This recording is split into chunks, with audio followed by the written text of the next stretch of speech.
Bonjour à tous, ici le vrai Cinéman. Aujourd'hui, on fait la critique d'un projet qui a eu suscité un an d'attente, même plus on peut dire trois ans de combat par les vrais fans de Snyder et de son style. Aujourd'hui, la Zack Snyder's Justice League est sortie sur nos petits écrans le jeudi 18 mars et c'est aujourd'hui que je vous en parle en détail.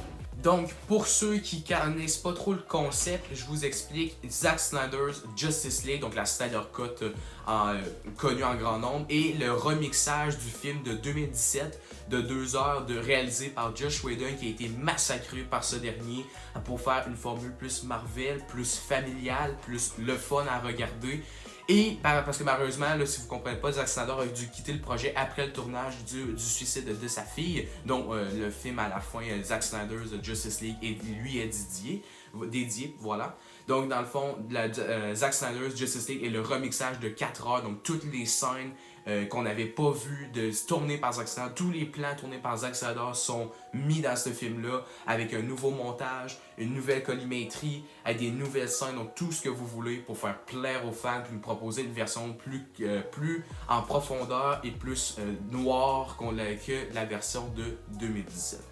Donc, est-ce que j'avais hâte à la Snyder Cut? Donc, ceux qui veulent plus de précision, allez voir ma vidéo que j'ai faite il y a un an de ça, que je parlais vraiment la nouvelle à chaud quand ils ont annoncé la Snyder Cut. J'explique vraiment plus en détail.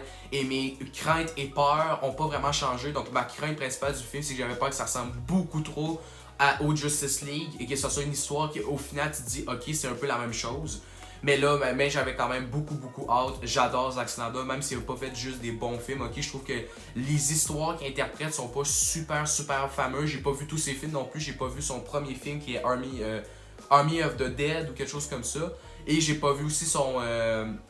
non, Dead of the Dawn, voilà, son premier film. Et 300 que je n'ai toujours pas vu aussi. Mais j'ai regardé ses films qu'il a fait pour le DC Universe. Man of Steel, je suis un grand fan, j'adore ce film-là. J'aime beaucoup son entrée dans le film de super-héros, c'est excellent. Et après ça, on a BVS que j'ai vu en version longue et en version normale. Que je suis pas un fan malheureusement, je trouve le film moyen, même si ultra divertissant, je peux le réécouter plusieurs fois. Mais je suis pas un fan, je trouve que la fin est beaucoup trop mauvaise. Ça massacre tout le film au complet. Même si la version longue apporte des moments plus dark, ce que j'aimais beaucoup dans BVS, c'est que c'est vraiment sa partie dark, violente que j'aimais beaucoup, mais sa partie de l'autre partie, j'aimais vraiment moins ça. Donc au final, ça fait un film qui est très moyen, même si c'est assez divertissant et les 3 heures de version longue, je pourrais les réécouter plusieurs fois dans ma vie. Et ça aussi, j'avais oublié de parler de Sucker Punch aussi, qui est un autre film de Zack Snyder, que je trouve le style bien plaisant, mais le scénario, encore une fois, n'est pas très mauvais. Et aussi Watchmen, dont je trouve aussi le film moyen. L'histoire m'a pas marché, mais la mise en scène est excellente. C'est au même pour la filmo de Zack Snyder. Ces histoires sont pas super au point, sont pas aux petits oignons, peut-être pour Man of Steel, que j'ai beaucoup aimé le scénario. Mais à part de ça, les autres films, ouais, c'est pas super génial, mais son style est prédéfini. Il aime le sens de mettre sur papier un peu des images de la Bible, iconiser, voilà, ses héros. Donc en faisant des plans en contre-plongée, etc. Après ça, il utilisait beaucoup de slow-mo. Il sait faire des scènes d'action. Il y a une partie vraiment gore, un peu vraiment comme coup brutal, comment dire, dans ces scènes d'action qui ressortent beaucoup. Donc j'adore Zack Snyder. Je trouve que c'est un de ses réalisateurs qui se démarque le plus depuis certaines années, même si ses films sont pas toujours excellents. Donc voilà, sans plus attendre, je vous laisse avec ma critique. Donc, Zack Snyder's Justice League, je le prononce dans son vrai nom parce que, voilà, je vous le dis cash. Quand je vous ai dit Man of Steel, était mon film Zack Snyder préféré. Il a été surpassé par celui-ci. Je trouve que Zack Snyder's Justice League est mon film préféré de Zack Snyder. Est-ce que c'est parfait? Attendez un petit peu, je vais revenir dans les défauts plus en partie spoiler, donc plus en fin de vidéo. Mais j'ai adoré cette version de 4 heures de Justice League qui met en brillance tout le gros potentiel d'idées, toutes les belles idées de Zack Snyder sur papier, et ça en fait de quoi une vraie pièce d'or à laquelle on croit, à laquelle on a voulu, et on a été servi sur un plateau d'argent. Donc en premier, je pense que je vais revenir sur les personnages, on va faire ça différemment. Donc les personnages dans ce film-là, on a 6 personnages. On a Batman, donc on va commencer par celui-ci. Je l'ai trouvé vraiment excellent dans le film, même si c'est vraiment pas lui qui ressort en or, donc c'est pas lui qui est mis en première position dans le récit, mais c'est vraiment un bon personnage. Je trouve qu'avec ce film-là, on l'aime beaucoup plus, le Batman de Ben Affleck. Moi, mon Batman préféré, c'est lui de Christian Bale, ça change pas, mais on l'aime beaucoup plus parce que dans BVS, dans son potentiel, il était pas super mis en avant, tandis que là, dans Justice League, on voit le côté plus comme optimiste, mais à la fois pessimiste de Bruce Wayne, et ça, c'est super intelligent. Après ça, on a le personnage de Wonder Woman, qui pour beaucoup de gens disent que c'est elle qui profite le moins de la Snyder Cut, et pour moi, c'est pas le cas. C'est pas le personnage qui en profite le moins. Je trouve que c'est un personnage qui en profite beaucoup, surtout pour les scènes d'action, que je vais en reparler plus tard. Mais elle a beaucoup, on la voit beaucoup, elle met de la couleur dans le récit, on voit encore plus ses pouvoirs. C'est un bon personnage, on s'intéresse à elle, puis on en découvre un petit peu plus sur les Amazones aussi, donc ça j'ai beaucoup aimé. Après ça, on a le personnage de Aquaman, et c'est celui-là, je trouve, pour moi, qui en profite le moins de la Snyder Cut. Le personnage est quand même très très excellent. Je trouve qu'il est beaucoup plus attachant. On le rend beaucoup plus attachant dans ce film-là, mais on le voit pas tant que ça. Déjà aussi parce qu'il est manquant de pas mal à partir de la moitié du film. La première moitié du film est quasiment inexistant, mais on le voit beaucoup plus dans la deuxième partie. Et une chance, parce que sinon, il n'aurait pas été super attachant. Je pense que c'est ça qui fait qu'il est vraiment super attachant. Sinon, après ça, on a Superman, et le Superman, c'était le personnage que tout le monde attendait à cause du black suit, et justement, je trouve qu'on a fait une super belle utilisation et un peu imprévisible de l'utilisation de son costume. Donc voilà, donc je vais pas en dire plus pour pas spoiler les gens, mais c'était vraiment une belle utilisation de son personnage. Je trouve qu'il vraiment, on l'iconise plus, on l'utilise mieux. On voit qu'on dirait qu'il repart un pas à zéro. C'est sûr qu'on s'éternise pas là-dessus non plus, mais tu vois qu'il y a une remise en question sur le personnage, et c'est excellent. On a aussi le Superman, il est un petit peu plus comme violent, qu'il y a des séquelles de BVS un peu, donc ça j'ai trouvé ça vraiment excellent aussi. Et c'est là qu'on rentre, je trouve, pour moi, dans les personnages qui ont eu le plus de potentiel et qui en ressortent vraiment gagnants de la Snyder Cut. C'est Flash, donc Flash joué par Ezra Miller, qui est pour moi un personnage qui est hyper attachant dans ce film-là. On dirait qu'ils ont bien mélangé l'humour dans ce film-là, et ça sort beaucoup de Flash, et on dirait que ça sort comme un personnage humain, à la fois hyper attachant mais pas hyper étouffant non plus, pas un personnage hyper énervant non plus. Donc on voit qu'il reste sérieux à certains moments quand il faut, mais il est capable de un peu détendre l'atmosphère, et super bien dans les personnages, donc je trouve dans les situations, voilà, un petit peu plus sérieuses. Donc c'est pour ça que je trouve que le personnage est hyper réussi, on voit tout son potentiel, on découvre le personnage de zéro avec la Snyder Cut, et c'est hyper bien réussi. J'ai très hâte de voir le film solo Flash. Et le grand gagnant de la Snyder Cut, vous y attendez, c'était Cyborg, pour moi qui est le personnage le plus intéressant de la Snyder Cut. C'est le personnage joué par Ray Fisher. C'est un personnage que j'ai adoré, il est 100% attachant. Tout ce qu'il vit, dans le fond, c'est lui qui a comme plus de mal dans cette histoire-là, et le voir un peu interagir avec ça, l'utiliser avec ça, c'est hyper génial. Ses pouvoirs aussi, donc on voit beaucoup plus que dans la Whedon Cut, pardon. Donc on voyait vraiment juste son minimum, et là maintenant on explore le personnage, on le met en profondeur, on rentre profondément dans le personnage, et je l'ai trouvé hyper réussi.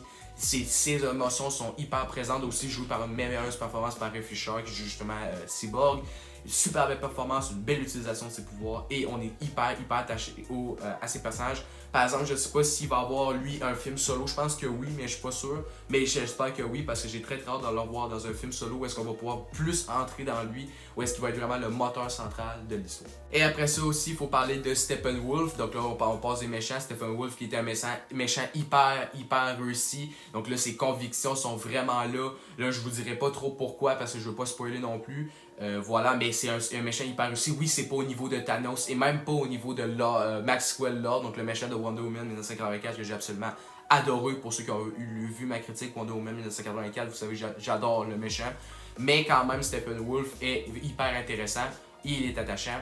Et après ça, il y a aussi Darkseid, qu'on le voit pas beaucoup dans le film, mais on voit qu'on le garde beaucoup plus pour un prochain film qui est teasé. Je sais pas si ça va arriver, j'espère que oui, je l'espère profondément, mais je suis pas sûr. Mais voilà, on le tease, il est excellent, il est fort, tu vois qu'on a un peu peur de lui.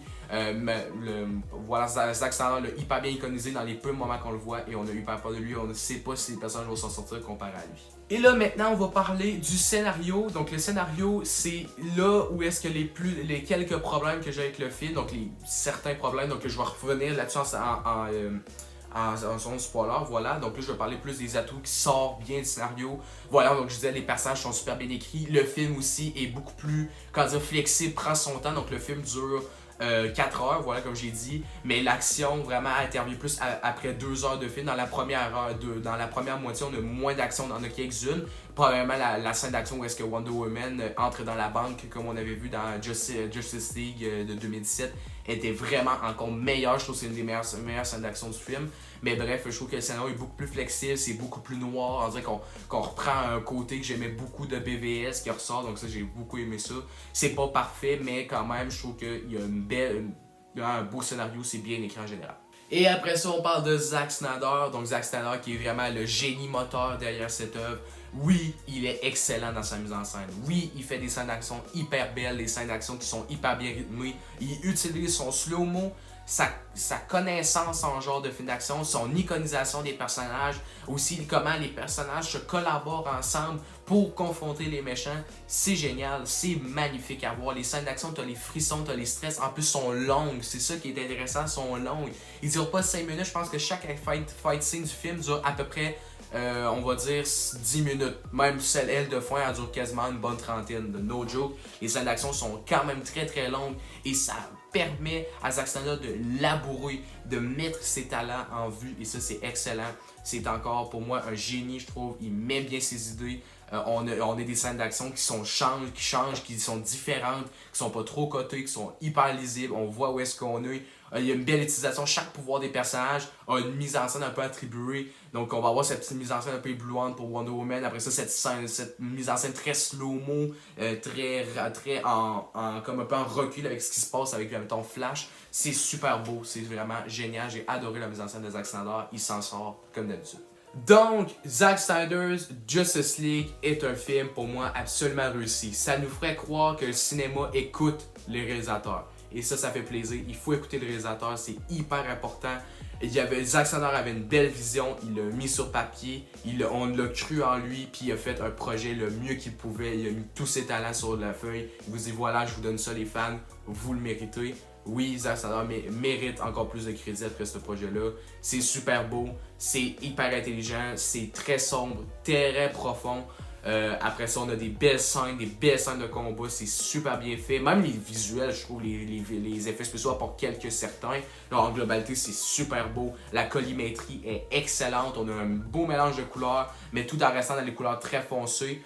Pas très, mais foncé en globalité. Donc, je donne à Justice League, Zack Snyder's Justice League un beau 4.5 sur 5. Ça va nous faire oublier la bouse qui était Whedon Cut. Et maintenant, j'espère que Zack Snyder va revenir dans le DCU. Je penserais pas, mais j'espère qu'il va peut-être au moins signer la suite et probablement la conclusion de cette trilogie que s'aventure Justice League.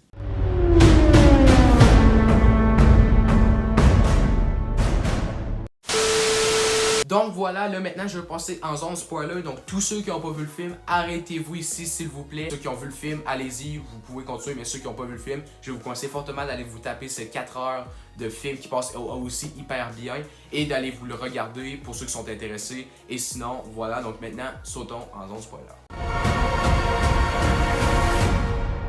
It will. It has to. Donc là, c'est là que je dois parler malheureusement des défauts du film, parce que non, le film n'est pas parfait, j'en dis énormément de bien, mais il y a quelques scènes qui m'ont vraiment dérangé. Premièrement, on va parler de la scène de quand Batman rencontre Flash, donc Barry Allen, qui est une scène qui est zéro différente de celle de Whedon Cut et que j'ai un peu détesté. Je trouve que c'est une scène qui me fait très tâche. J'aurais aimé ça que ça soit mieux écrit, mieux fait. C'est vraiment une scène qui fait tâche. Elle a fait beaucoup de tâches dans le premier film et elle fait quasiment encore plus tâches dans la Snyder Cut. Celui qui est dans une ambiance très comme sombre, personnelle, profond. Puis là, tu as cette petite scène-là qui sort un peu de pas de nulle part parce que c'est essentiel, mais j'aimerais sûr qu'elle soit mieux faite. Et après ça, l'autre scène aussi qui m'a dérangé beaucoup, c'est la scène de la mort du père à Cyborg. Dont j'ai oublié le nom malheureusement. Mais cette scène-là, je trouve qu'elle commençait hyper bien. T'étais dans la scène, les émotions étaient présentes, t'étais triste pour lui, t'étais dedans. Mais là, on dirait que la scène est comme trop essoufflée vite. On dirait qu'on voulait la débarrasser. Et là, j'étais comme, c'est dommage parce que j'aurais aimé ça verser une larme pour cette fin-là. J'étais bien parti, mais ça s'est comme trop expédié. J'aurais aimé ça que la scène prenne plus son temps, qu'elle soit plus longue, qu'on absorbe plus l'émotion, puis qu'on en décèle. Voilà, je veux dire. Quelque chose, parce que là, cette scène-là de mort, je la trouve très décevante. Elle aurait dû mieux écrire, plus longue, qu'on prenne plus le temps de tout prendre, puis après ça, continuer avec le film. Mais ça, malheureusement, ça n'a pas été fait. On dirait qu'il y a comme eu un rush. C'est triste. Et après ça aussi, la fin du film, donc l'épilogue aussi qui est assez bordélique. Donc on nous pitch une multitude de scènes qui n'ont pas vraiment lien ensemble. Puis là aussi, t'as la fameuse scène où est-ce qu'on a le Joker, ça fait sa petite apparition. Là, tu sais vraiment pas ce qui se passe, tu sais toujours pas si ça va probablement potentiellement arriver. Là après ça, là, tu sais pas grand chose, tu pars dans le mystère. Ça m'a un peu dérangé ce mystère-là parce que c'était pas super bien fait. Après ça, on a aussi le nouveau justicier qui rentre dans la ligue, on ne connaît pas grand chose. Donc l'épilogue était pas super malade. Oui, j'ai beaucoup aimé la partie avec Lex Luthor. Puis après ça, on voit Superman qui revient dans les cadres de super-héros. Mais après ça, quand tu vois qu'il détruit la Terre, en tout cas, c'est comme très bordélique cet épilogue-là. J'aimerais mieux que ça soit plus classé ou peut-être même plus court si ça n'aurait pas dérangé. Mais j'ai beaucoup aimé quand même l'apparition du Joker qui en promet. Donc voilà, c'est pas mal ça pour la zone spoiler. C'était vraiment pour notifier plus les petits défauts du film. Parce qu'il y a beaucoup de scènes qui font tâche, il y a même beaucoup de dialogues qui sont cheesy, comme par exemple, c'est qui a la boîte? Là tu vois Cyborg arriver, il dit, c'est moi. Ah, c'est un peu nul. Juste un peu. Voilà. Fin de la zone spoiler. Donc voilà, c'est tout pour cette vidéo. J'espère que vous avez aimé. J'ai vraiment rentré en profond, ok? Donc voilà, ça se peut que la critique soit un peu longue. Mais bref, j'espère que vous avez aimé en globalité. Donc sur ce, mettez un like, partagez, abonnez-vous. C'est hyper important. Donc sur ça, on va se revoir pour d'autres vidéos. Ça, c'est promis. Ciao, ciao!